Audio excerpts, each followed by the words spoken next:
Computer. Welcome to another episode of Federo Speaks, which is I know I say this all the time, but this is a very, very, very important episode where we will be discussing women and healthy relationships. We know coming out of the pandemic, we've been experiencing a high divorce rate as well as abuse in the family. So there's definitely something going on as relates to relationships within our culture, within our world. There's so many angles for us to tackle this conversation. So I am really, really looking forward to hearing what my panelists today have to say. I will be, because this is a women conversation, I again am making the choice to fall back and allow the women to really own the platform and to have a safe space to say whatever they want to say based off of their own unique experiences as women within this culture, living within this time. I have a very, very, very, very special facilitator. This will be her first time facilitating one of Federo Speaks panel discussions, and I am really excited to introduce you guys to none other than Angela Ross. Everybody say, what up, Angela? What up, Angela? Hey, Angela. She will be facilitating and she will be really leading you guys through this conversation. She is a dear, dear friend of mine, also a member of the Paint the World Project, an executive board member, one of our oldest executive board members. So she's definitely not new to Federo or Federo Speaks or anything that is pertaining to the Paint the World Project. So you guys got a vet on your hands. So definitely treat her as such. Without further ado, I want to introduce you guys to Angela, who will be introducing you guys to the subject and allowing you the opportunity to introduce yourselves as well. And so with that said, do we have any questions? No. All right, well, we're going to kick it off. Angela, the show is yours, mama. I want to give her a round of applause. Angela, all right. Wow, thank you. Thank you for such an awesome introduction, Federo. And again, thank you for allowing the women to speak on this platform. So that being said, let's get started. Everyone, I would like for everyone to introduce themselves. Tell me your name. Tell me, if you don't mind, I know women, we don't like too much to tell about our ages, but I think it matters as we speak about this topic because different views come in different ages and different, the different phases that we are in life. So introduce your name, your age, your background, and what state you're from. We may have some out-of-towners on the Zoom. So Ms. Evans, why don't you go first? Thank you, Ms. Ross. I am Delores Evans. I am proud to say that I have been blessed to see 67 years on this journey. Oh, wow. Mother of three, grandmother of three. My background mostly is in taking care of other people. I've been a healthcare provider for over 30 plus years. I've been a mental health person for 15 years. And I find it interesting that a lot of people don't take mental health seriously. They think that, when you talk about mental health, people think that you're talking about being crazy, but we have a lot of issues and a lot of different categories that fall into mental health. And I welcome the opportunity to be a part of this platform. So thank you, Ms. Ross, for inviting me. Thank you. Next on the line, we have Tamara. Did I say that right? You did. You said that right. Okay. Tamara again. I'm 38 years old. I am a financial advisor. I play many roles. I'm a wife, mother, grandmother, sister, I am definitely one that plays many roles. But other than that, yes, I'm glad to be here, to discuss this. It's a great opportunity to share some thoughts. So. Great. Thank you. Next, we have Delisha. Yes, ma'am. My name is Delisha Gibson.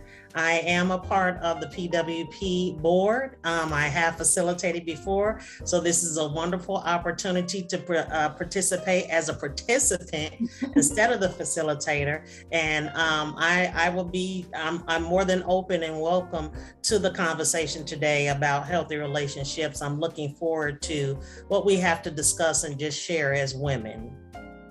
Well, great. Thanks, ladies. So first, let me give you a little background about some data about healthy relationships. Healthy, supportive relationships has a major impact on our health and well-being. In fact, one of the clearest findings to emerge from research into happiness is that we need close relationships in order to thrive. They even help us live longer. How about that? The Australian longitudinal study of aging followed 15,000 people aged 70 and older over a period of 10 years. The researchers found that those with the strongest network of friends and confidants were 22% less likely to die during the study than those with the weakest network of good friendships. So that's a wow factor, right?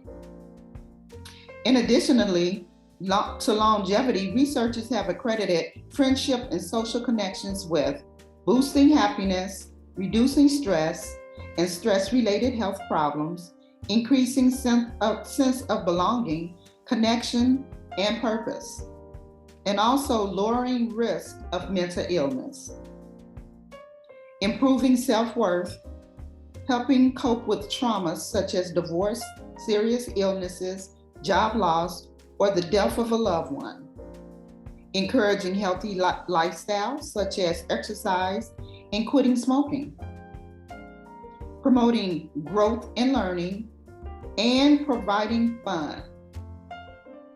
So our goal for our discussion today is to discuss the dynamics of healthy relationships versus unhealthy relationships, specifically from the lens of women with the American society, to discuss the challenges to healthy relationships building professionally, cross-culturally, generationally, personally, etc.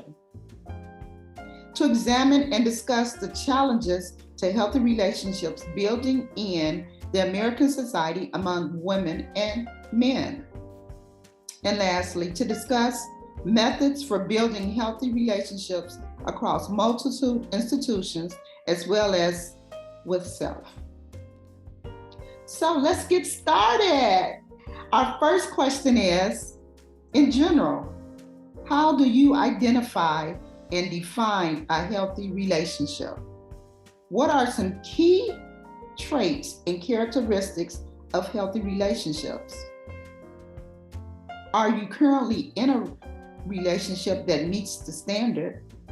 And if so, how is this relationship maintained and what makes it remain healthy? So I know I said a mouthful, so if you need me to repeat it at any time, I shall. So Tamara, let's go with you. How do you define a healthy relationship? I would say I define a healthy relationship with two individuals that have integrity and have ethical behavior and honesty within that relationship. That's the most healthiest relationship to me, because you're not going to find perfection in it. And so as long as you do things because they were true to you, or because you do things because they were, it was a good reason to, you had some integrity behind your decisions amongst the relationship, that's the most important thing out of a relationship. And that's in our relationship with your husband, with the child, family, friends, every relationship. Okay. Thank you for that. That sounds great. Ms. Delores, do you mind answering that as well? How do you define a healthy relationship? You're on mute. Thank you. A healthy relationship to me is, first of all, how you treat your own self. the way you treat yourself is reflect on how you respond to other people. And if you're not being kind to yourself, if you're not treating yourself in a dignified manner, then how can you have a relationship that will be beneficial and healthy to someone else? So I think it does start with the individual. Then also you look at how that person treats themselves, him or herself, the manner how they dress themselves, how they carry themselves, because the way that they portray themselves is, again, will give you an idea of what type of relationship you will have with that person. What are they bringing to the table? Thank you. So the other part of that question is, are either the two of you in a current relationship?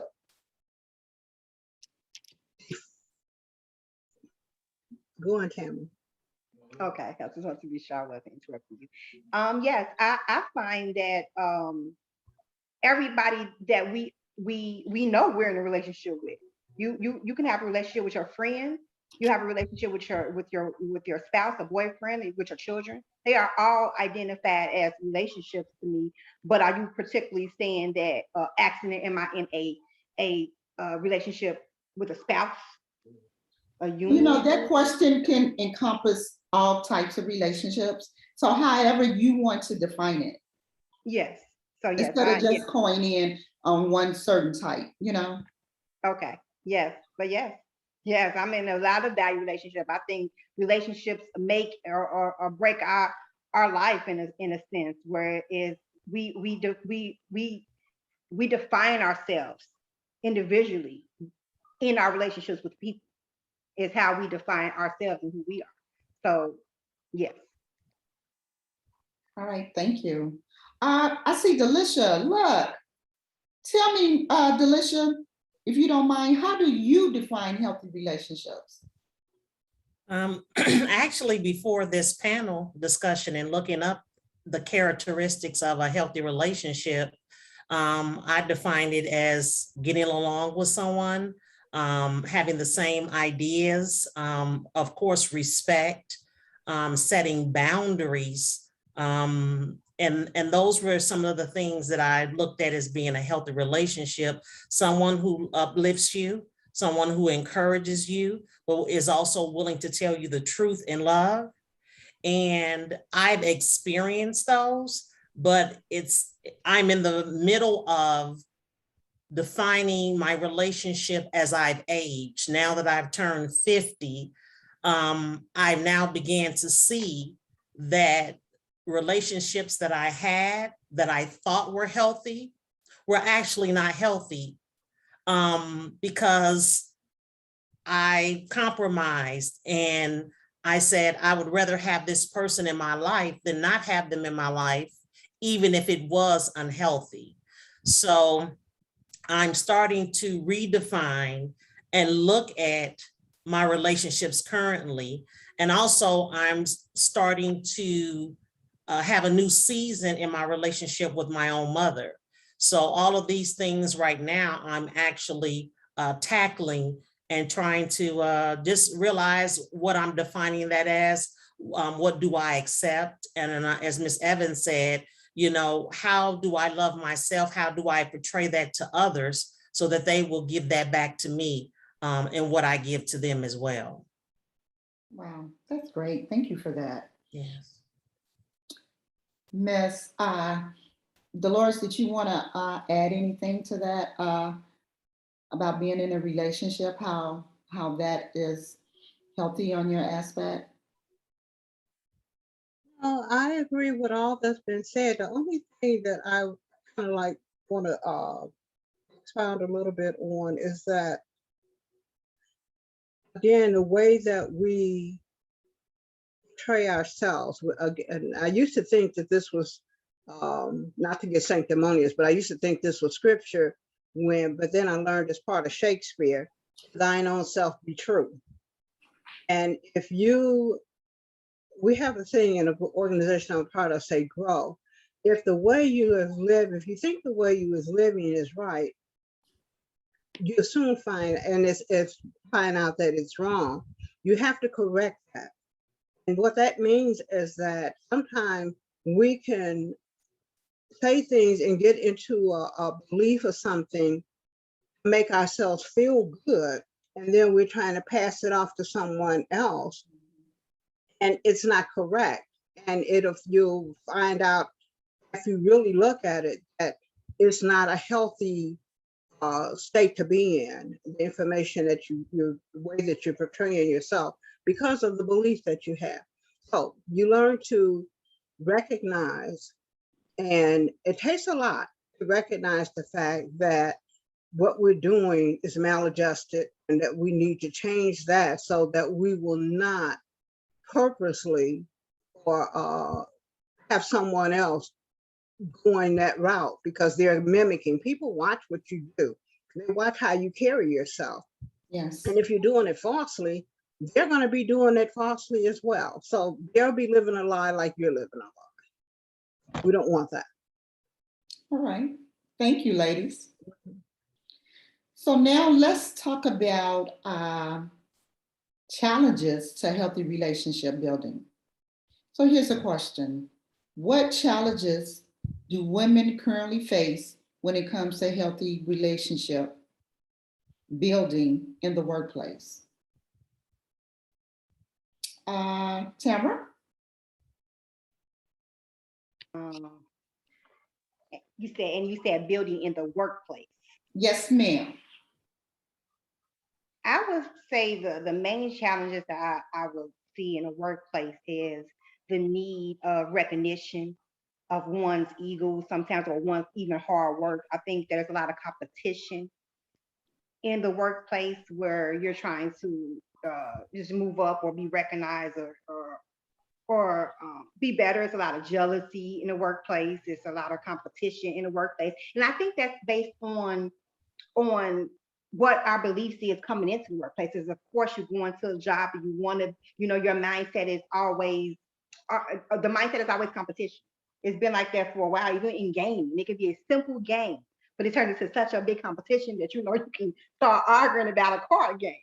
So going into the workplace, wanting to move up, or wanting to make money, or wanting to be recognized by your boss, or doing something and not seeing somebody else. It's so many different egotistic type of thoughts when it comes to workplace relationships. It gets really challenging, because these type of people you're really forced to be around because of the labor you choose to do, and these are not people that you particularly love or you particularly want to be around.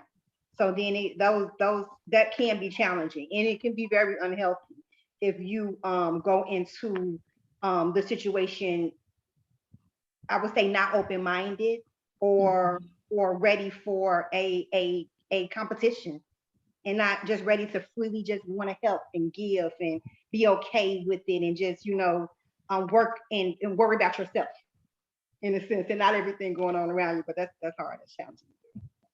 Wow. Thank you for that response. That is so, so true. Ms. Evans, what about you?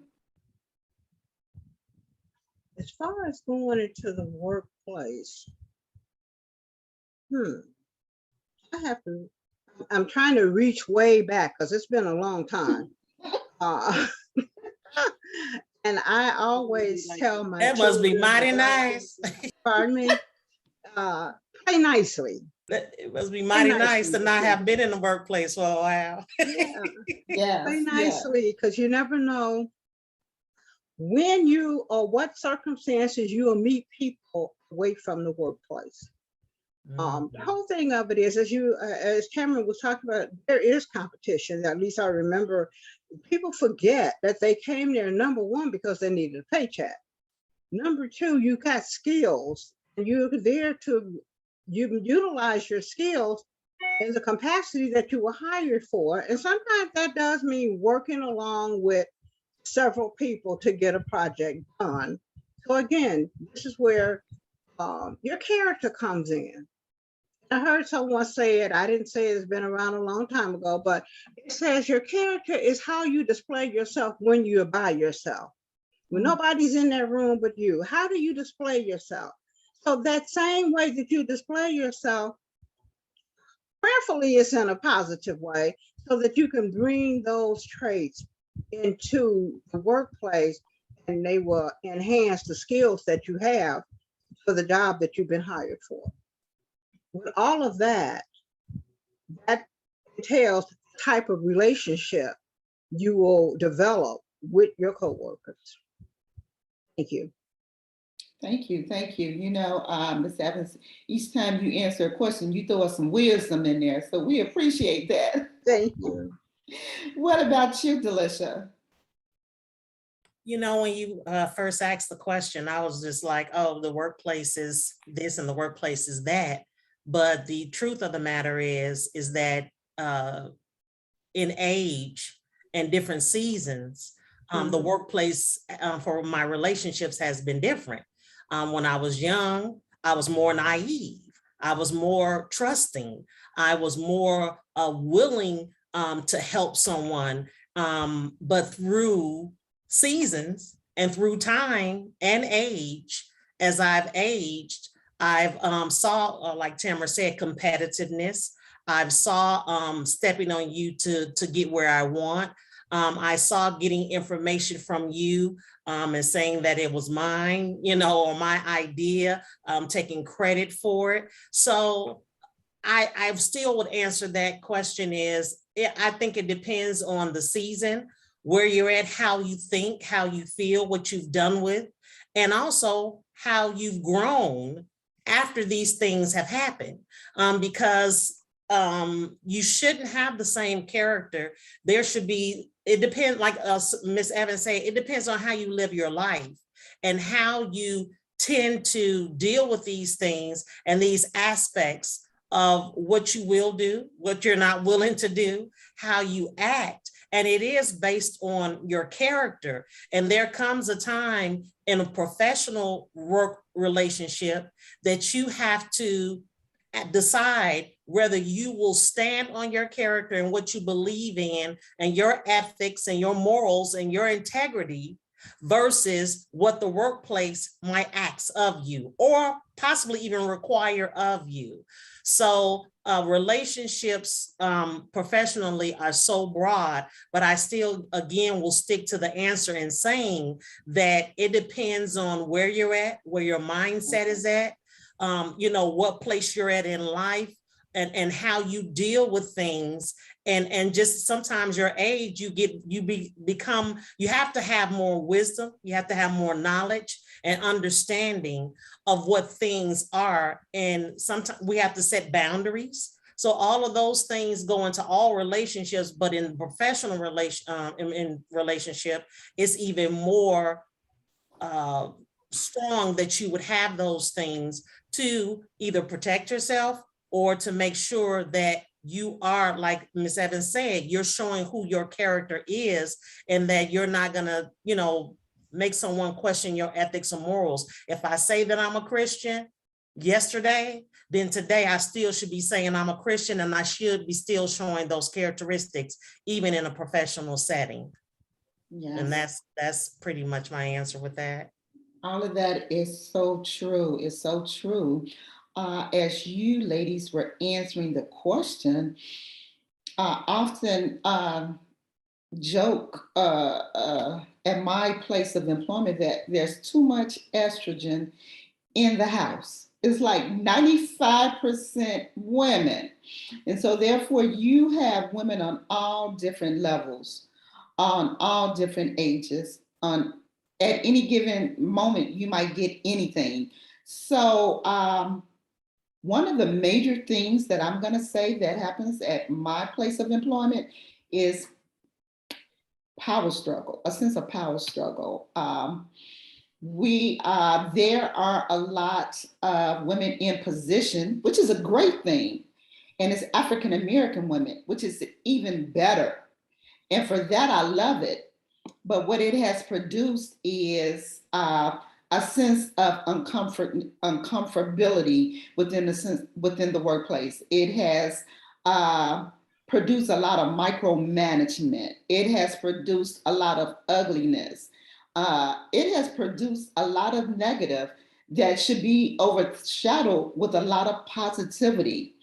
So therefore, as you says, Delisha and Ms. Evans, the seasoned women have to, I find myself often having to make light of ill situations to calm the environment down, to create a healthy environment, instead of tagging on or assisting with the negative. So that's our world, and that's where we live in, and we just have to deal with it. But it's within you that you all have stated to project positivity, and people, like you said, Ms. Evans, people are watching. And so I am a firm believer of that. If people see you doing the right thing, they're gonna tag along and say, oh, I need to do the right thing too. So it is infectious. So with that being said, what challenges do women face when building professional, healthy relationships with men in the workplace? Let's start off with you, Ms. Delores. Again, I have to go way back down memory lane on that one. Well, you know what? One of the key things, again, for any relationship, be it in the workplace or on with family, friends, or even just with a stranger, is be yourself. Don't forget who you really are, the true you, not your representative, but the true you, because the true you can withstand any diversity, any challenges that come. Because in the workplace, men will try you. They will try you because you think about it, for a long time, way back in history, the workplace was predominantly, in fact, it was a man, what James Brown used to say, it's a man's world. Mm-hmm. You know, women coming in and doing and taking the positions that men used to monopolize, it's a challenge to a lot of them. But one key thing that I always look at with people is this. First of all, the way that they carry themselves kind of let me know the type of background that they were raised in. Home training, it outweighs everything, and it really shows up and tells on you when you're trying to do something other than, or when you're trying to be somebody that you're not. So the whole thing, when I look at different people, I respect them for who they are as a person. I respect their intellectual properties, but sometimes you just have to look at them, leave them right there. If you have to work with them, tell them like this. I used to say, I came here not knowing you. I came here to make a paycheck just like you. And we can either make this a pleasant experience, or we can both go home with a headache. Now, which one do you choose? Hey, look at me, that lady's crazy. Yes, I am. But we ended up having a very, what I want to say, I'll say a pleasant relationship. And when you could, as Delisha said, when you stand your ground, when you just stay there and refuse to budge, you end up gaining the respect of the other person. Not that you're being a bully, not that you are all that in a bag of chips, but the fact that I am who I am, and I'm accepting you the way you're presenting yourself, and I require that you respect me. When they see that you don't stand down, they can't do but one or two things. Either they're going to leave you alone, or they're going to come on in and be your friend. Very simple. Thank you so much, Ms. Delores. Delisha, what about you in that question? You know what? I haven't really. I mean, I have my manager is a man. I've ran into all of the above, like Ms. Evans said. I've ran into the good men. I ran into men who, you know, make it a power struggle and everything. And to me, it's a man's character. I've had where godly men show that they were godly men, and that's how they manage, and that's how they participated in being my coworker, and I've had managers and not be godly and just try to wreak havoc and just make a place of just pure terror and afraidness to speak and to speak up and stand on what you believe. So I've experienced both with me, and I've experienced good and I've experienced bad in my professional relationship with men. So I truly think it depends on the man, his perspective, and how he lives, because that's how he'll actually treat you. If he has respect for women, he will treat you with respect in a professional setting as well as he would outside of the professional setting. But if he has no respect, obviously that's what he will bring to the workplace as well. So I actually, in my experience, I think it is on the man and who he is and who he says he is and how he carries himself. Right. Thank you for that comment. All right. Can I jump in here as a man? Go right ahead. So we're going to throw a little monkey wrench in there for a moment, because I'm speaking as a man, and there's definitely something going on in our work culture as it relates to both men and women. We're seeing it a lot as it relates to sexual harassment in the workplace.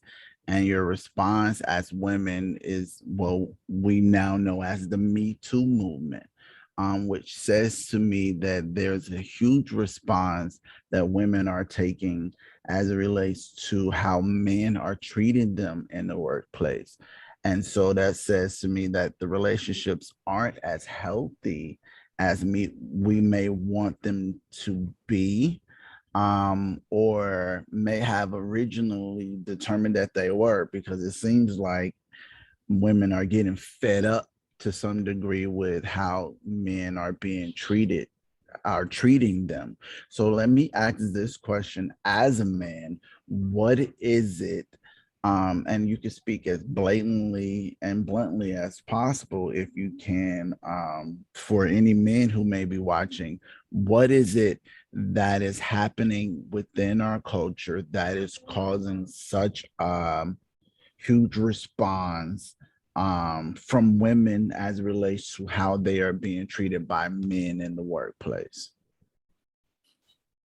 And I'm speaking specifically to what we now know as the Me Too movement. I know we have the governor of New York, who's now had several people come out and accuse him of workplace harassment. And this seems to be an ongoing thing. We had Bill Cosby, we had the other director guy. What is happening as it relates to the misunderstanding between men and women in the workplace, where these men may actually feel comfortable with behaving a certain way that crosses a line as it relates to women? And I'm gonna ask Tamara, and then I'm gonna toss it to Delisha. One thing that I was going to say in regards to the question is I experienced, again, just like the other women said, that the integrity definitely matters in any their behavior definitely matters. But I have experienced where I see that men, when they are in the workforce dealing amongst women, they always tend to want to break somewhere, meaning that they don't want to be held accountable for their work, their performance, and or what they saying they do. They want to break with us. They want to play. Yeah, I'm just, they still see that feminine weak. She may not say anything, or she may let me get away with that because I bought coffee, or because I know her sister, brother. I said somebody's name 10 times out the year. Hey, Miss Johnson. So men sometimes tend to want breaks. And that's my opinion with it. And so because men have been in such power, throughout our timeline, in a sense, going back all the way to, this power. Men have been in power. We know. Women are now in power. We're there now. We are there. We are the face of the TV, the radio, the corporations. We are in the White House. We're here now. And with us being here, that energy that we are bringing together, togetherness as humanity, women all over the globe and the world, it is just shining in this universe right now. And it is nothing that's stopping it. So it's like, yes, it's right now. It's going to be exposed. We are not hiding behind it. We are accepting ourselves. We are the financial, we are in everywhere. You know, we are the holders in the house now. It seems like and it's showing. I mean, it's not anything that I'm saying particularly in my opinion. If you open up and Google something right now, the women are going to be on top of something. And this has never been in the last 500 years that I know that we have been on top. So because we're on top, yes, it's now we're not dealing with those things that we may have swept under the rug no more. No, it's our time. And it's a conscious. It's like more of a conscious that's there. Wow. That says a lot. Thank you for sharing that. Delisha, and then I'll fall back. I just really wanted to know that. Well, you know what? I didn't recognize what sexual harassment or innuendos could be until I am at my current employer right now, and he was just an older man on the team, but he would say little things. And not little things, they would be derogatory. They would definitely be sexual harassment based, and it even touching to one degree. And I didn't realize that should not have been permitted. I should not have been accepting of that. I just chalked it at first as this, he's an older guy. That's what he's used to. That's how he works. And that's who his character is. But then one of my other coworkers said, I don't define myself that way. I don't go for that. When he speaks to me, he has to speak a certain way. I do not allow him to touch me. And when I heard that she had set that boundary for herself and that I wanted it to stop for me, that's when I realized I hadn't set that boundary for him. So he brought it to my doorstep, but he would not bring it to hers. You see what I'm saying? Yeah. So the thing about that was that when I realized she set that boundary for herself, I said, I can do it too. It took me a minute to reverse it because I had allowed it. But once I kept being consistent on saying, no, you no longer talk to me that way. No, you no longer touch my arm. No, you no longer touch my back. No, I do not no longer give you a hug. That was him finally saying, okay, I can no longer do this with her. But in his mind, it was normal. There was nothing to it. But in my mind, I had to realize that I didn't set that boundary for myself and allowed it. So the thing is that, sometimes unknowingly, in my case, I would say for myself, I allowed it. But when I was aware of it, that was when I changed it. And that's the part that I think that as women, once we are aware, or even before that, to have the courage to say, no, I have to change your behavior based on how I want you to treat me. So I can't continue to accept you to speak to me that way, to say those words, or touch me or hug me again. Those things I cannot accept because that's not what I'm about. And now that I understand that that's what that boundary needs to be set, I'm going to be consistent with you until you get it. Wow, thank you. Setting boundaries, good stuff. Hi, Mia, welcome. Miss Delores, would you like to answer that question that Federo, posed to us? About. I'm just going to add a little bit. She covered it very well, very well. Very elegantly. And I'm just going to share something that one of my late pastors, Bishop J. Cook, used to tell us. He would say, ladies, to keep men in their place, especially older men, address them as sir. But when they say something to you, you go, good day, sir. Hello, sir. Yes, sir. And the thing of it is, throws them off because they're not expecting that. They're expecting you to be ordinary and common. When you address and add that sir in there, it stuns them. That's the way to automatically make them stop and think and put them in their place. Another way, again, people have a right to express themselves, but you don't have to accept the manner in which they express themselves. And if it's not going along with your own character, your own morals, and your own principles, it's okay to tell them, I'm not down with that. That might be something that you think is cute, but it's not making you look good. Okay. And the whole thing of it is, people, because we are attention-seeking people as human, no one wants to be told that they're not looking good. I don't care if they have on the tackiest looking outfit, they want to be told, I look good in this. Well, no, you don't. But if you tell them that, you might have a fight. It makes them go back and think. So what I've learned in life is to, and I found out it worked, because I'm one, I gotta try it. If you tell me something, I gotta try it. See if it does or if it doesn't. And using the term, yes, sir, sir, you look, that works. It makes them think twice about how they're going to address you. Wow. Thanks. Setting boundaries, we definitely have to do that. But again, choosing the right words. Words have power, true. Yes. Using the right words in the right situation at the right time is even more powerful. Thank you. Thank you so much, Delores. Thank you.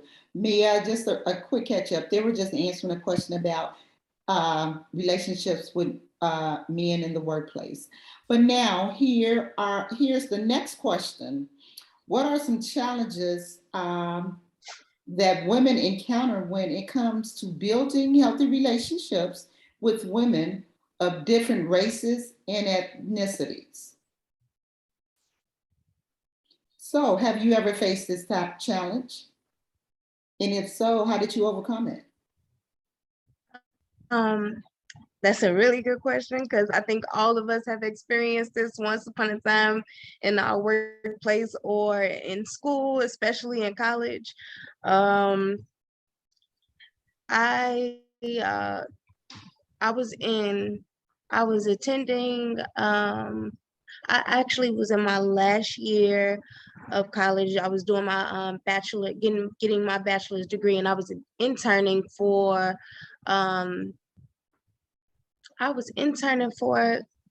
a youth center, and I don't even remember the name of this youth center. Lord, I don't know why I don't remember the name of this youth center, but I would come to work often, like when I started growing my hair out, because I went natural years ago, and I started growing my hair out, and I would wear 2-strand twists to work.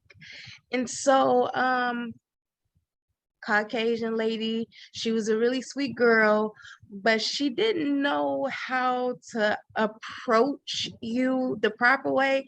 And like, she was like very hands-on and touchy and stuff like that. So like she was like, oh my goodness, your hair is always so thick and shiny. She was like, it's curly and wavy. She was like, and she reached to touch it, and I leaned back. She's like, I'm sorry, but she was like, does it hurt? And I was like, baby, I got 2-strand twists. I said, no, it doesn't hurt. Like, and me and her have like had issues and stuff like that going back and forth. But I took the time to explain to her, like, curiosity and being inquisitive is one thing, but overstepping boundaries is another thing, which you all just got done talking about. And I was like, it's okay to ask questions, especially if you really don't know. It's okay to ask questions about my hair, that's fine, or whatever. It's not offensive to me, but trying to touch my hair, that's offensive to me. And so like she was like, I just wanted to see if it was soft or how did it feel. And I was like, and I was like, that's fine, but today we're at work, we're tending to teenagers and children. This is not educate yourself on Black Hair Day.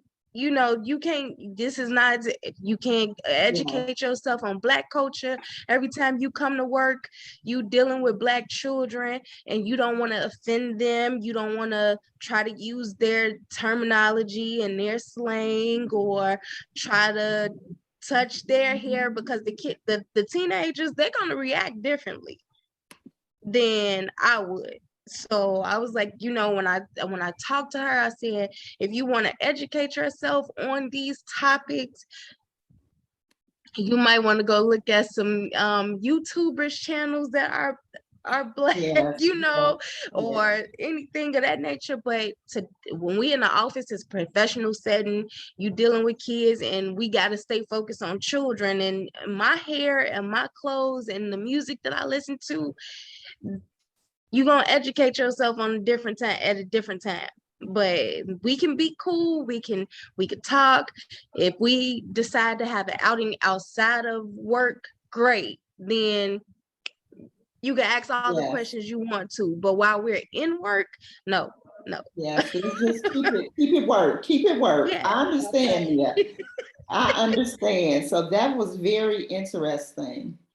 Who else? Well, let me just put it out there. Who else? Would another person like to answer that about race and ethnicity in the workplace? Just one more person. Go ahead, Tamara. Oh, I'm sorry. I thought you had your hand up. I can say something. Oh, okay. I have definitely saw this before. At times I see where the race of working with a white person will cause a Black person sometimes to feel like they're superior. Or I've seen where white people felt inferior, felt like, they were superior, we were inferior in the sense, whereas it would depend on the way that one person portrays herself or speaks, or the knowledge of what the task is that they're doing. So I've definitely seen the division there in the workplace. I like diversity. Don't get me wrong, I do. I like a diverse workplace.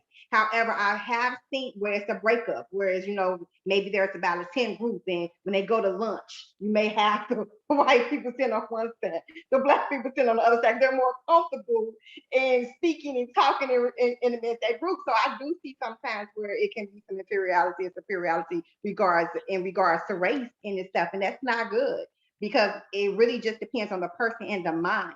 But I think that culture rising it, like, maybe sometimes it's, we're uncomfortable because of just the culture of things. And I don't see it as much as I saw it before in my past, because I've been in the workplace since I was 16. So I've definitely seen the growth in that, now in my adult years. And it could be because my mind is changing and my position is changing. That definitely could be it too. But as you grow and develop in the workplace, you do start to identify these things, and your behavior, your ethics, and your honesty, and your knowledge and your power changes that perspective completely. Because no matter what the race is, if they're not getting a job done, they're not getting a job done. So that's true. That's my opinion. That's true. Thank you so much, ladies, for those comments. Great comments. So let's go to the next question. What are some challenges that women encounter when it comes to building healthy relationships generationally? Go ahead, Mia.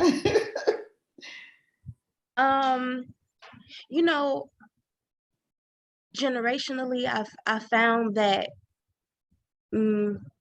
my grandmother and I, we butt heads a lot, and me and my mother not so much. My mother butts heads with my grandmother as well, but my grandmother is kind of like the traditional old school woman, and she feels as though, like, she's into the press and curl and being prissy and wear your earrings out the house, have on lipstick, and you should always wear a dress or a skirt. And heels. And so like me and my mom, we're like the polar opposites. Now I have my moments, like I like to get girly and dialed up, but majority of the time, like I have on sneakers and jeans and t-shirts and jogging clothes, and she's like, you go outside like that? Like, I'm like, yes, I go outside like this. I said most young women go outside like this. And I was like, on a regular day, this is what I do. If I'm not at work, I'm not at school, or I'm not going out on a date or out on the town, I'm not putting on heels. I'm not putting on lipstick. I barely have on jewelry. Like, it's a hassle. So we butt heads a lot. And when I went natural, I noticed that she didn't care for it as much. And she was like, she told my fiance, she told my fiance, she was like, she gave him a gift card to a steakhouse or something like that. And she was like, it's a nice place. They do have a dress code. You don't have to take her. You could take your other girlfriend. All because I would wear my hair in an afro or a curly fro. And she was like, wow. So we butt heads a lot in that department. Like, and so like I have to explain to her, times are changing, and like growth has been made all over. Like, we don't, to be accepted, we don't necessarily have to wear our hair bone straight or pressed out and curled to be accepted. Like, we can go to work with braids and locks and a fro and not be tormented as much as it was, say, when you were growing up or you were in the workforce, or when you were in high school. I say, like the times have transitioned. And I was like, you taught me well enough, like to get her to loosen up and soften up to the ideas of me being more casual. I was like, you taught me well enough to know what places to go to and how to act, how to walk, how to talk, how to look when I go to certain places. And you should be okay with the fact that I know how to transition in and out of those modes. And I'm not just doing the casual jeans, sweatshirts and stuff like that to my workplace or out to a fancy event. Like, I know when to turn it on and turn it off. So Mia, we call that old school. That's old school. Yeah, grandma is old school. She's definitely old school. So real quickly, Miss Delores, why don't you answer that question? So the relationship building, healthy relationship building generationally among women. How do you feel about that? See, I'm old school. I did just say old school. I'm old school with a twist. All right. Although my children, my very grown children, but let's hear the walking in the door now. But my daughter, she's in her 30s. She will say, she kind of keeps me tied in. We kind of go back and forth a little bit. But first of all, and again, not getting sanctimonious, but scripture tells me that older women are to teach the younger women. And I'm grateful for the older women that was in my life. My mother died when I was 11 years old. So it did take a village. My dad was good, but it took a village. But I'm grateful because talking with the young ladies that I come in contact with and grow, letting them know that, again, going back to expressing yourself, there's always somebody that will listen. You have to be truthful about it. And all the time, I always say the old way is the best way, because how do we get new things? It stems from the old way. It stems from old ideas being rebirthed, redesigned, but you still have some of that as the old way as the foundation. So in talking with the younger generation, letting them know that, first of all, know your history. Learn your history, not only your ethnic history, your cultural history, but learn your family history. Because from that, you will get the foundation as to why you have the thought patterns that you have and why you have developed the principles that you're living by. So it's all about, again, going back to who you are when you are by yourself. So once they can get that together, it's an easier road to travel. Thank you for the opportunity. Okay, right. Thank you. Thank you so much. So we have another question, and it is, what are some challenges that women encounter when it comes to healthy, non-platonic relationships with men? Will say that again, please? Okay, what are some challenges that women encounter when it comes to building a healthy, non-platonic relationship with men? I think one of the key things, and I didn't have this, but I'm gonna give credit to Dr. Patricia, I can't remember her last name, but she's also a senator, Van Pelt, Dr. Patricia Van Pelt. We have to, old school taught us that we are to wait for the men to encounter, chase us, approach us. New school says, because we have been empowered and we're displaying our power as women, that it's okay to let a guy know that you like them, that you're showing an interest in them. And leave it there and go on. And if they're interested, they'll reciprocate. My whole thought on that is that, again, be who you are. People cannot read your mind, but unless you express what you're feeling, what your thoughts are about something, they won't have a clue as to which way you want to go. So, I mean, there's a way to do it without being pushy or putting yourself in a vulnerable position. And it's up to each individual to figure out what is best for them. But as far as relationships with guys, most of them, it's been my experience, I've always been little sister. That's cool too, because the guys will come and tell me all this stuff and what's going on.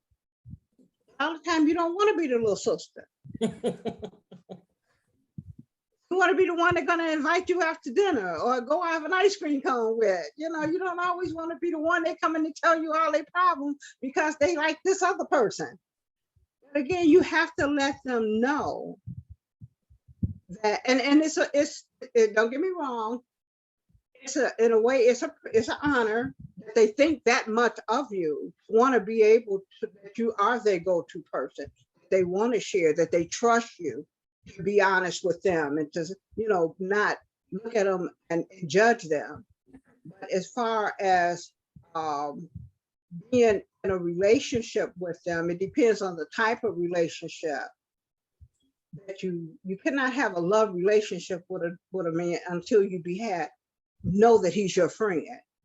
Know that no matter what goes on, that he will be there for you and allow you to be there for him. If that is not happening, you don't have nothing going on. You have nothing going on. Thank you. All right. Thank you. Thank you so much. How about Tamara? Would you like to answer that? You know what, with so many emotions and different things that can come into a relationship as such, I don't see it can be healthy because it's too open for all of the other negative things that can come into it. If it's not marriage, if it's not commitment, if it's not honesty, upfrontness, then it's just too many things that can come into play. You're opening yourself up for the devil to jump right in. And then all his trickery. So I don't see how it can be healthy at all. At all. One have to change their mind and say, I don't care. But you do. Exactly. But what you don't care about is yourself, your boundaries. And so now that opens up another can of worms. So to me, it can never be healthy. It wouldn't be healthy unless it was based on, some values and some scripture. Thanks, Tamara. I appreciate that.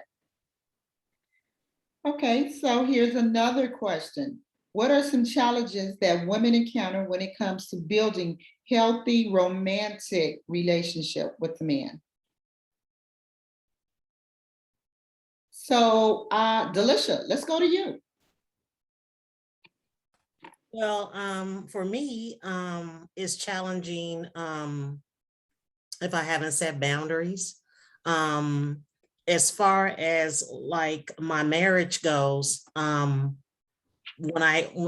we were first dating, I said, hey, if you've had a romantic relationship with a woman, then that's not something that I want you to continue to be friends with. That's just my opinion. That's just how I feel, because there's a lot, like Tamara just said, there's a lot there. And my thing is that some women wanted to continue to stay friends. And I told him that was not possible, especially if you have not been straight platonic. The two young ladies that he was platonic with, I did not mind if he kept relationships with them, because there was nothing, there were no soul ties. I'm gonna go there. There were no soul ties. There was no intimacy. There was nothing that would, connect you beyond being platonic, supportive, and understanding within that friendship.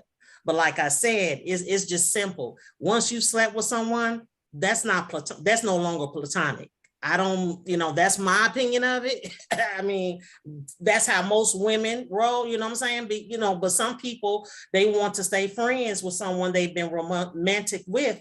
And to me, that's not doable, because this person has the understanding of the intimacy that I have with you. And me personally, I don't like knowing that. I don't like feeling that. And so my thing is that they need to move on with their life, in a good way, wish them well. But I just don't think that someone that you have not had a platonic relationship with from beginning to end, and when I've met you, should be someone who you would be a friend with once we start dating and once we get married. That's just my opinion of it.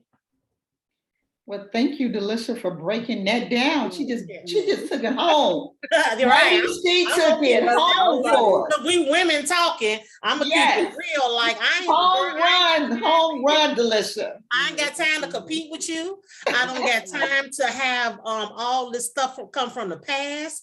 I don't have time to deal with that. Now, on the other hand, if you have a child involved, that's totally different. But if you do not have a child involved in the equation, that platonic, if it was a romantic relationship, then no.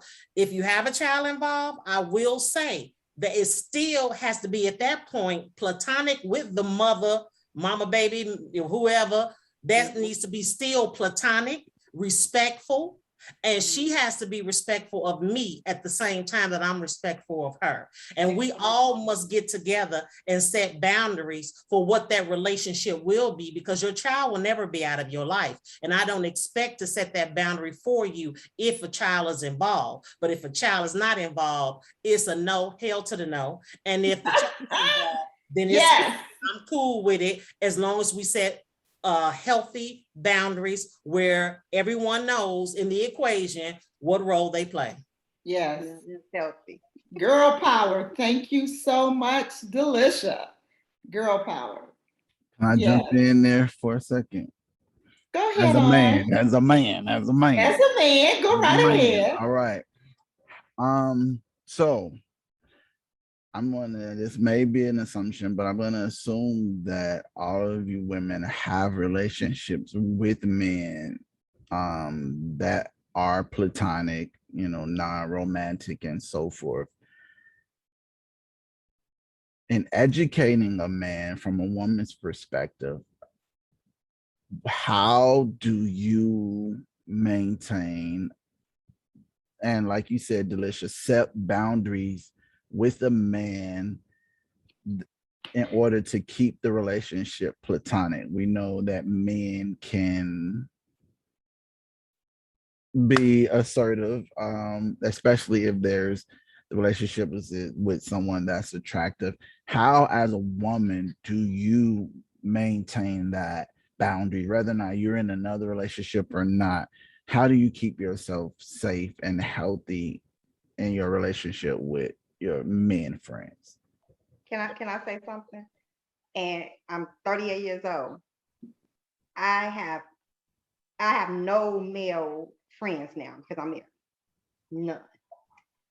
I've never had a male friend that I felt wasn't attracted to me in some shape, way, or form. So I just completely cut it off when I got married because I've never had that relationship. And that's just me particularly. That's my experience. Knowing others, never.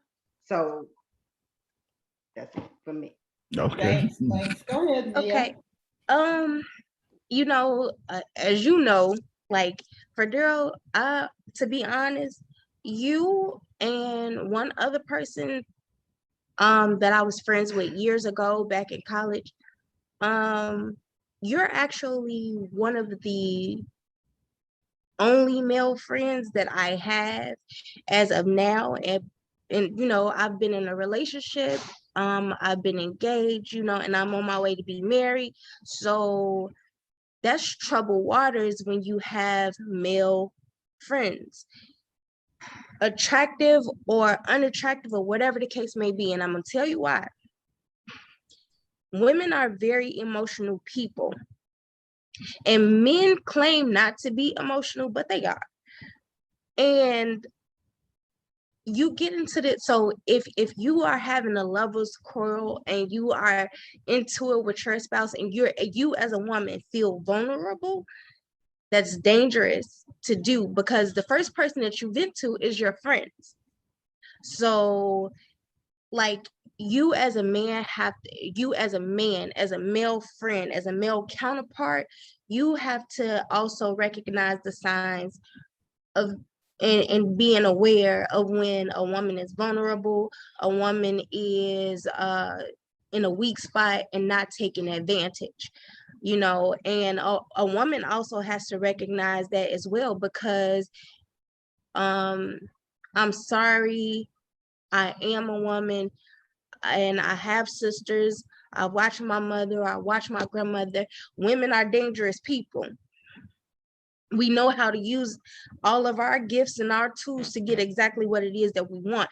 And then when we get into this rabbit hole and spiral out of control, we don't know how to get out of it, because emotions are tied to two different people. So it is a very, very dangerous sport to have male friends. So by how I keep a strictly platonic relationship with my male friends is if I stick to certain topics. If I don't talk about anything as far as relationships, I don't talk about it. Now, if my male friend asks me for some advice, if they're in trouble with their spouse, cool. But I stay away from certain topics, anything of that nature. If we have something in common, we can talk about music, we can talk about poetry, we can talk about acting, we can talk about producing, whatever the case may be, we can talk about all of that. But outside of those certain topics, I don't discuss anything else unless it's a need to be talked about discussion, you know, like a need to be had discussion in a matter of health or safety. Other than that, I don't talk about anything outside of the realms of what we have in common. Wow. You know what? I just find that question to be very interesting for Daryl, because I know we also have a man panel. So I would like to know, maybe this could be something to address to them. Men don't feel the same way we feel about that question. I'm aware. That's why I asked it. They feel it's okay to have women friends when they get married or when they get into a relationship with a woman. But it is, you see the difference in that. So that is very, very interesting. Also, women can often be accused, but a man, no, why would we want to accuse them? And then they'll be on the other end, like, you know, that's my friend. But they can't take the flip side of it. Does that make sense?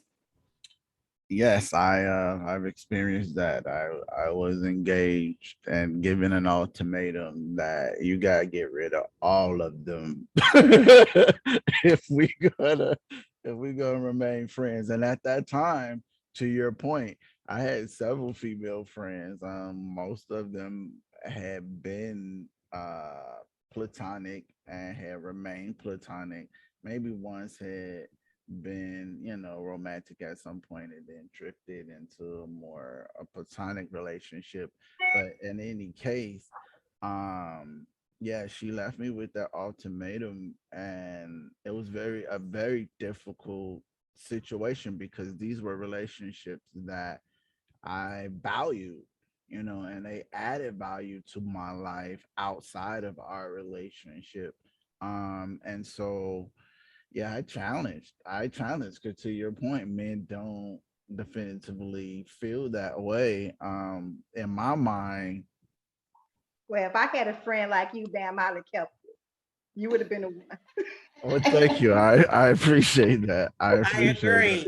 You see, you my friend. Right. So that. I appreciate. So for Daryl, how would you feel about if your significant other had male friends that were quote unquote platonic? So see, there you go. That's where I'm coming at. That's it right there. See, okay, but I think for me now, if you ask it now, I'm mature now, and so I feel like, you know, if he could take you from me, then you weren't mine in the first place. And so I'm not threatened by anyone stealing something that belongs to me, because yeah, what's mine is mine. And if you curious, and now again, and not to drift, I'm gonna leave it right there. I'm gonna leave it right there because I could go deeper into that because I'm now learning this idea of polyamorous relationships, of being in multiple relationships and being secure in those relationships. But now I think to answer the question now, I mean, it would give me a pause, but I'm not at a place where I'm afraid to lose anybody that I lose or walks out of my life, whether it be friendship or non-friendship.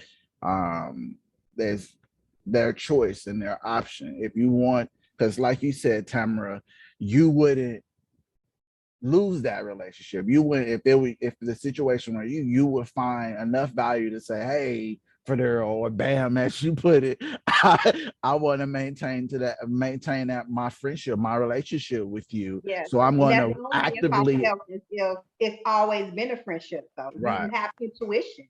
A woman has the intuition to know if a man likes her, has been attracted to her. It's an intuition, it's a feeling. You know what's funny. You And know. we know it too. We know it Yeah, oh too. yes, oh yes, you know it too.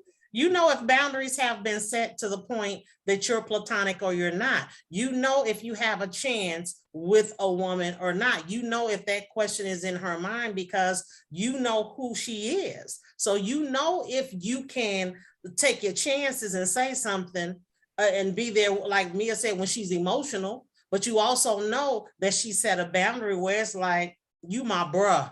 that's it. I mean, and I mean, I think he's handsome, but hey, well, but like I say, it's both sides. We can never say that the woman don't know or the man don't know. If we're gonna be truthful about the situation, we all have been in places in our lives we knew we was like, man, this is my boy, but man, he is fine to me. And if I had the chance, I possibly would go there. So yeah, but I do feel like Angela said, men are less prone to say they would go there and tell a woman, oh yeah, I would date her if I, could or whatever, because that's the hunter in them.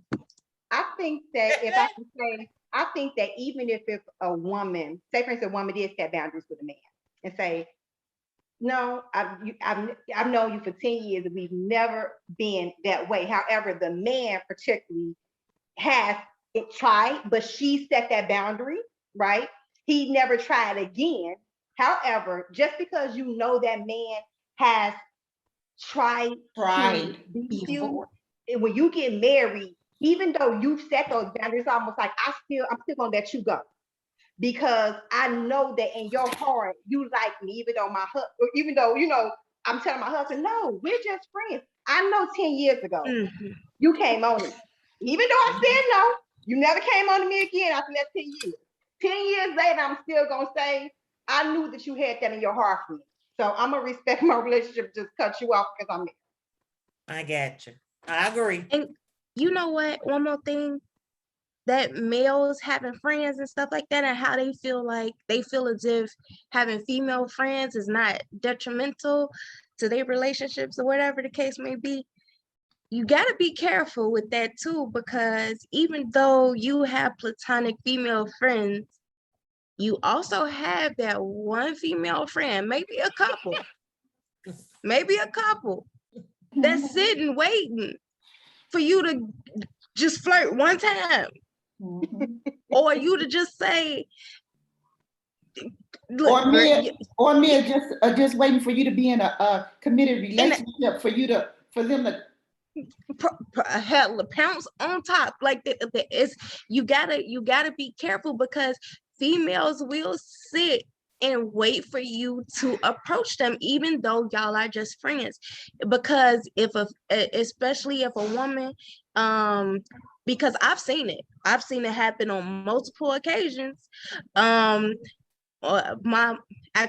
cousin got engaged, and she kept on telling my cousin, like, look, I don't want you to have female friends, blah, blah, blah, blah, blah. He like, man, this girl been my friend since kindergarten. I'm not finna stop talking to her. She been my friend since kindergarten. So his fiance say, okay, so well, you don't want me. So the girl that was his friend since kindergarten confess, I don't want you to get married. I don't understand why you never saw anything in me, blah, blah, blah, spilled her guts. And I was like, oh, okay. But my cousin claims that he never got that feeling that she liked him and stuff like that. I was like, yeah, that girl has been liking you for years. I don't know why you're so oblivious to that. But he was like, I've met her boyfriends before. She's met other women that I've dated. So what? You have those female friends that are just sitting back waiting on the right moment, on that right opportunity to get up in there, and you gotta be careful. It's just human nature. Before we move on and close it out, Angie, I'm gonna hand it back to you. But I want to go back to, if you ladies don't mind, go back to the generational question in terms of relationship building. I've noticed in passing, just in having relationships with several women, that there seems to be at some point a conflict between the mother and the daughter, and mother-daughter relationships, where there's a struggle for either identity, respect, individuality, boundaries, and so forth. For the mothers on the panel, who also are daughters as well, can you explain how, number one, from both perspectives, how you maintain a healthy relationship with your mother, specifically with your mother, and how you maintain a healthy relationship specifically with your daughter? I'll start on that, because like I said, I'm in the middle and the thick of redefining my relationship with my mother. Now that I'm 50 years old, I've always been in the shadow of her ministry and her gifts. In the last 10 or 15 years, I've started coming into my own. And now that God is asking me to move out of the shadow of her, it's hard for me to understand that. I'm still learning it, and still learning how to understand that I'm my own person. God has given me my own gifts. He's given me my own ministry. He's given me my own period. And I am my mother's daughter, but I am not my mother. And that distinction, I'm just getting a hold of. And it's been tension for us because we both do not understand how to have that own individuality without having each other in tow. So when I had to explain to her that God wanted me to separate myself and cut the apron strings, it's hard for us both to deal with it and understand it. I'm 50 years old. This is what we've done. This is what we do. And God keeps telling me that it's not that you have less love or less anything for your mom. It's just your mother has to answer for herself. Her name in the Lamb's Book of Life is there by itself. It doesn't say dash Delisha, just as my name is there by itself, and it does not say dash Othea. So, like I said, I'm in the middle of allowing God to help me to take my own ownership of who I am, and to still have empathy, still have love, understanding, and wisdom to how I now treat the separation, because it's God ordained. So it's been more, and I'm trying not to cry, it's been more than a notion for me to grasp this. I'll say it like that, and for me to get a hold of it, because I'm so used to picking up the phone and saying, blah, blah, blah, blah, blah, blah, blah, blah. And now the Lord is saying, when you pick up that phone, you should be talking to me first and foremost. Even before your husband, you should be talking to me first. So with that generational thing, I'm seeing a few friends too dealing with it. And I think it's just a part of when you become your own person, and and sometimes my mom, she really doesn't understand. She took it more personal, like a detriment to her, and why, you're not talking to me in the amount of time that you were talking to me, why you're not saying this. And she took it as where she just stopped completely calling me. She would text me every now and then, but that was the way for her to protect herself in the process of the separation. So in saying that, and kind of ending my answer, is basically, is like I said, it's been a hard pill to swallow, but it's necessary. And so, like I said, it's still the respect, the love is still there, but I still have to stand on what God says first and foremost, in obedience to what He wants me to do. Wow. That's great growth. Praise God for growth. Yes, praise Him for growth. And I hear someone speak from the perspective of a mother to a daughter. Now, we just had a daughter talk about her need from separation, individuality and separation from those mother ties. From a mother's perspective, and being in a relationship with a young budding woman who's a mirror of yourself, or a fraction of yourself, or a part of yourself, how do you maintain a relationship with seeing a reflection of you look back at you, as well as someone who you love and want to protect and want the best for, but also, to Delisha's point, needs to learn how to stand in her own womanhood and individuality? How do you maintain a healthy relationship with your daughter as a mother? Any mothers on here? Go ahead, Tamara. Okay, I just didn't want to. I wanted to get everybody excited. Like I didn't hear from everybody yet. I am going to definitely say I so much agree with Delisha when it came to what she was saying about her mother's shout. I think that was the biggest point in my perspective of it all, because the difference, to understand the difference in generations and value each perception and perspective of life is going to be the most valuable position that you can play as a mother or a daughter in a sense, because we're coming from different generations. There's different things going on in the world, and sometimes we are looking to, like my daughter, if I could turn around and say, okay, I did it this way, and I struggled and I had to do this. Now you don't have to do that now. The internet is here for you. The internet was not here for me.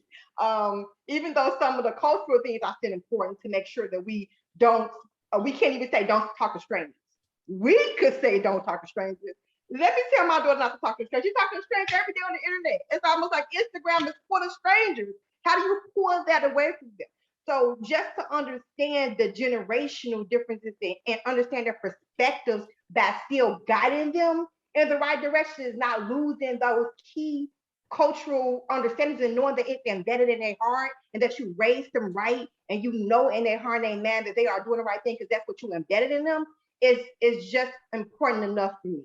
Because if not, you can break the relationship, the trust, the communication. You want your children to be able to talk. I don't want to be a friend. No, I never want to be a friend.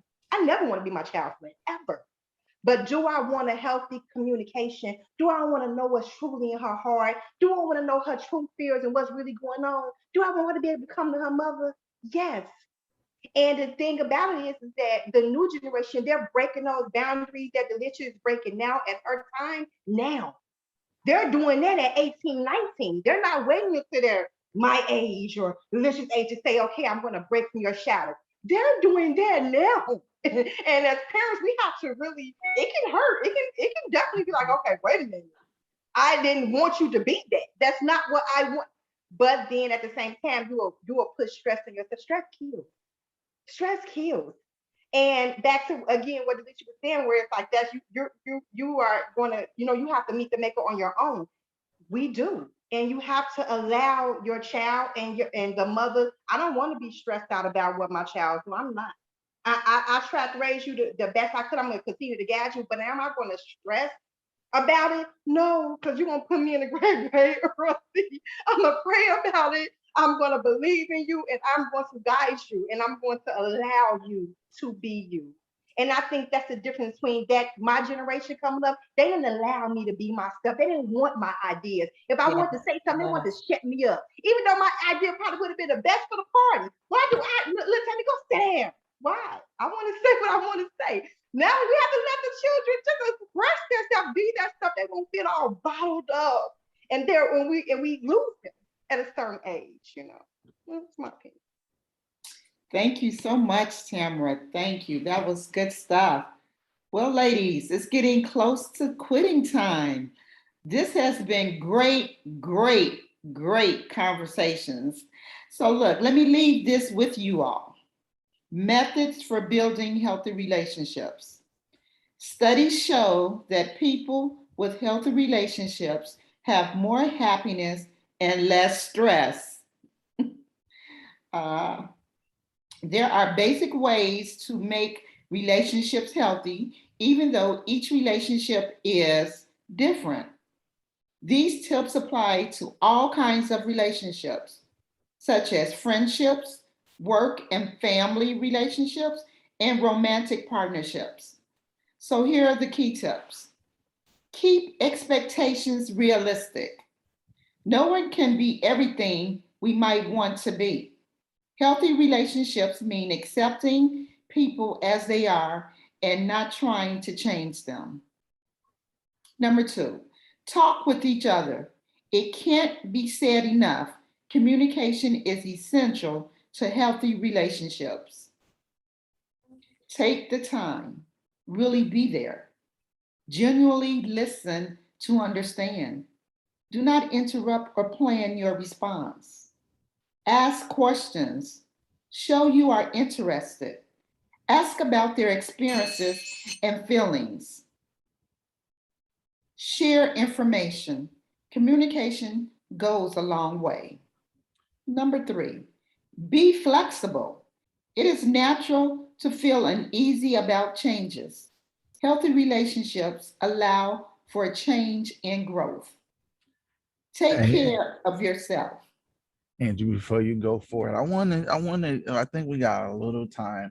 We just went over 3 points real quick, and I just really want to hear what you ladies think about those points. I know we're tossing them out at you, but I want to give you guys some opportunity to respond to them.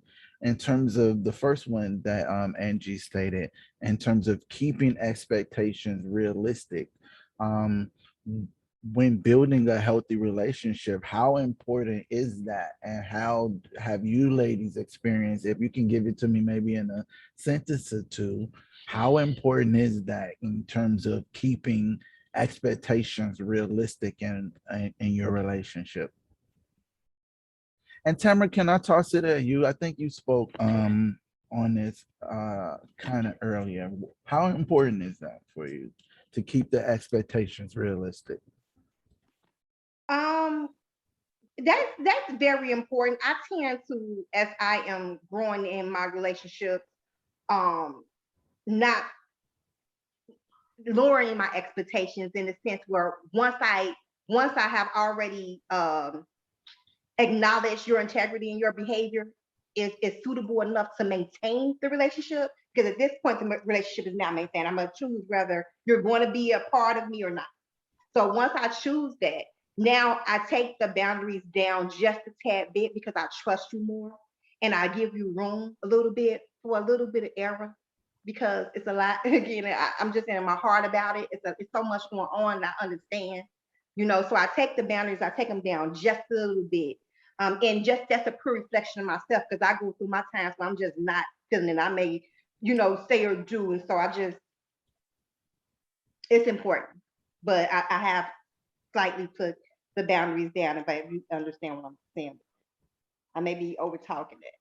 No, I definitely understand. Definitely lowering people down from the expectation of perfection to allow for the humanity of someone to show. Because sometimes we have our off days, and you're not going to always show up as your best self every day in every situation and every relationship. But understanding that, hey, I may not show up as well. To your point, tomorrow may be my day, so let me give you the grace that I will want you to give me. And having that balance and understanding is very important. If we can go on to the next one where it says talking with each other, Delores, if I can get you to explain why is communication such an important factor in regards to maintaining a healthy relationship. Delores, can you hear me? Barely. Oh, barely? Barely. Okay, I'm sorry. I was asking why do you feel communication is important when it comes to building a healthy relationship? The next point that we mentioned was talking to each other. Why is that important? If you can give it to me. I mentioned this once before early on that we're not mind readers. No one is a mind reader. And if we don't verbally express or in some way display what's on our mind or how we feel about things, the other person won't know. And it's not fair for individuals to try to guess what your expectations are, what your thoughts are. And that's something that I mentioned it before, Dr. Pat Van Pelt mentioned in a relationship, how to you have to open up. You have to open up. How do I know you like sweet potato pie if you don't show me that you like sweet potato pie, or you don't tell me that you like sweet potato pie? I serve you sweet potato pie and you looking at me like, number one, I'm allergic to sweet potatoes. Why are you giving me this? So it's very important. Ray Charles put out a song a long time ago about communication, talking. It's the best thing. You got to get an understanding. How else are you going to get an understanding if you don't communicate? Words have power. And those of us that are scholars of God's word know that we can speak things into existence. So if you want a good relationship, you have to use the right terminology. First of all, get in the same book so that you can be on the same page. speak right terminology, learn the language of each other. All because we look alike don't mean that we are alike. Okay. And that's something I learned. That's another story, but I learned that a long time ago. But because we look alike, we have to learn how to what's the right avenue, the correct avenue to approach a person, to share with them what your thoughts are, to be recipient of what they're bringing to you. Thank you for the opportunity. Absolutely. Thank you, Delores. That was amazing. Amazing.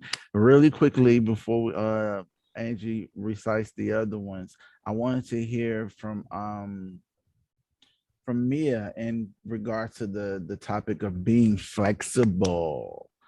I know you kind of spoke to your relationship with your husband and how he allows you to have, a relationship with me. And so that speaks to some flexibility and understanding that, hey, all things, aren't created equal, and like Delores said, everyone's different and you got to learn, the language of those who you're speaking to. Delores, you said you said that because learning each other's language is very important. We got the 5 love languages. I'm not sure if you guys are familiar with that, but learning the love languages of those you're in relationship with. It doesn't have to be romantic. There are friendship love languages. There are mother-daughter, parent-child love languages. So if you really want to become a master of communicating with your partner, learning their love language gives you so much power. That language can be communicated without words, because usually is what you're not saying that's really, really having the most impact. The fact that you didn't say good morning and left the garbage out and but anyway, but I do want to ask on being flexible. Why is being flexible important?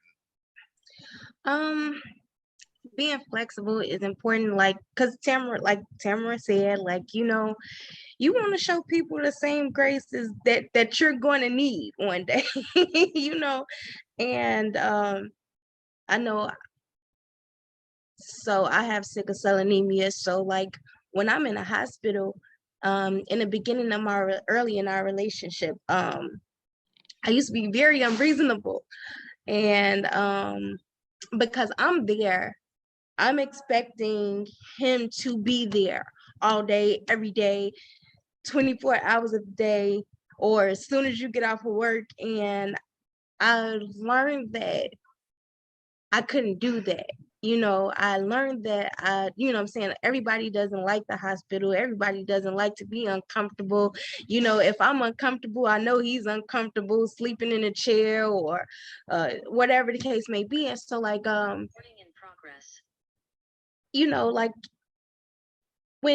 when he would so now that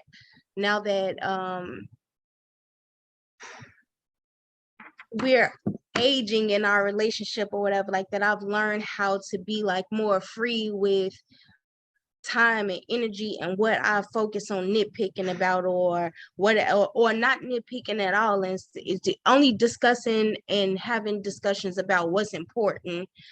If it's not really important, and